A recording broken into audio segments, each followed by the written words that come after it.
प्रथम n प्राकृतिक संख्याओं का योगफल कैसे ज्ञात करते हैं, इस सूत्र का आज हम लोग निगमन करने वाले हैं। ठीक है, तो चलिए शुरू करते हैं। इसके लिए सबसे पहले बच्चों हम लोग ध्यान रखेंगे कि देखिए हम लोगों को पता है कि प्रथम n प्राकृतिक संख्याओं का योगफल ज्ञात करना है, तो प्राकृतिक संख्याएं किसे कहते हैं ये आपको पता होना चाहिए। तो प्राकृतिक संख्याएं किसे कहते हैं, गिनती की संख्याओं को प्राकृतिक संख्याएं कहते हैं। और आप जानते हैं कि बेसिकली गिनती की संख्याओं में एक एक का अंतर आता है। ठीक है, अगर हमको पहली प्राकृतिक संख्या 1 है तो दूसरी प्राकृतिक संख्या क्या होगी, 2 होगी। ठीक है, हर एक संख्या के बाद वाली संख्या को अगर हमें प्राप्त करना है तो क्या करते जाएंगे, एक ऐड करते जाएंगे। ठीक है, जैसे पहली प्राकृतिक संख्या 1 है तो इसके जस्ट बाद वाली प्राकृतिक संख्या 2 होती है, इसके बाद वाली 3 होती है, इसके बाद वाली 4 होती है, फिर 5 होती है, ऐसे ऐसे करके होती है। आप देख रहे हैं कि यहाँ प्रत्येक संख्या में एक जोड़ा जा रहा है। क्या जोड़ा जा रहा है, एक में हमने एक जोड़ दिया तो 2 आ गया, 2 में फिर मैंने एक जोड़ दिया तो 3 आ गया। तो यहाँ पे आप देख रहे हैं कि प्रत्येक संख्याओं के बीच में एक का गैपिंग है। इस एक के गैपिंग को बच्चों हम क्या कहते हैं, सार्वंतर कहते हैं, डिफ्रेंसिएशन। देखिए इन दोनों के बीच का अंतर भी एक है, इन दोनों के बीच का अंतर एक है, इन दोनों के बीच का अंतर एक है।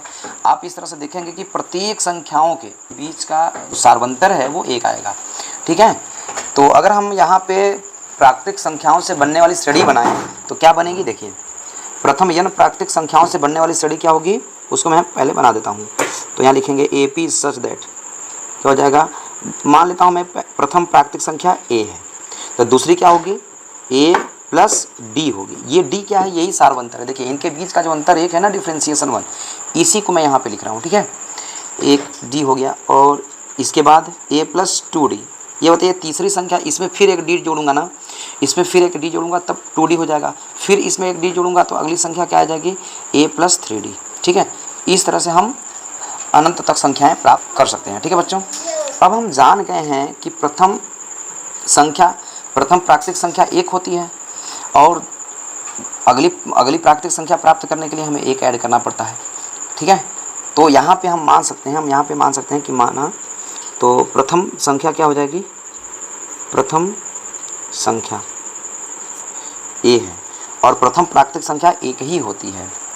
और सार्वंतर हम यहाँ अपने से लिख सकते हैं। सार्वंतर क्या होगा बताइए, तो बच्चों कोई भी प्राकृतिक संख्या अगर है तो उनके बीच का अंतर एक हमेशा आएगा। तो प्रथम n प्राकृतिक संख्याओं का हमसे योगफल का फार्मूला पूछा है, तो प्रथम n प्राकृतिक संख्याओं के योगफल के फार्मूले में सार्वंतर हमारा एक ही होगा, जो डिफ्रेंसिएशन है वो एक ही हम लेंगे। ठीक है, अब इसके बाद हम क्या करेंगे, अब हम सूत्र लगा देंगे। ठीक है, तो प्रथम n प्राकृतिक संख्याओं के योगफल का सूत्र क्या होता है, Sn बराबर n अपान के 2 कोष्ठ में 2a plus n minus 1d होता है। ठीक है, ये n पदों के योगफल का सूत्र होता है। अब यहाँ n के जगह तो n ही रहने दीजिए। हमको पता है कि नेचुरल नंबर का जो पहला संख्या होता है 1 होता है। प्राकृतिक संख्याओं की शुरुआत 1 से होती है, इसका मतलब 1 का मान निश्चित है कि 1 होगा। और प्यारे बच्चों हम यह भी जानते हैं कि जो प्राकृतिक संख्याएं हैं उनके बीच का जो अंतर है वो हमेशा 1 आएगा। तो यहाँ पे d का भी मान हम क्या रख देंगे, 1 रख देंगे। तो हमारा अब इसके बाद कैलकुलेशन कर देंगे तो n अपान 2 का 1 में मल्टीप्लाई करेंगे 2 आएगा, प्लस अब 1 का इसमें मल्टीप्लाई करेंगे तो n माइनस 1 ही आएगा। अब इसके बाद क्या करेंगे, n बटे 2 में से 1 को माइनस करेंगे तो क्या आएगा, 1 ही आएगा। तो 1 प्लस n, अब इसके आगे हम क्या लिख देंगे, n कोष्ठ में हम चाहें तो इसको n को आगे लिख सकते हैं, प्लस 1 को बाद में लिख सकते हैं और अपान में 2 हो जाएगा। इन दोनों का मल्टीप्लाई हो जाएगा तो ही ना आएगा। चाहे इस तरह से भी हम छोड़ सकते हैं, ये भी हमारा आंसर है। तो ये देखिए n पदों के योगफल का सूत्र आ गया। प्रथम n प्राकृतिक संख्याओं का योगफल हम इस सूत्र से ज्ञात कर सकते हैं। ठीक है, चलिए हम उत्तर की जांच भी कर लेते हैं, एक 2 निकाल लेते हैं।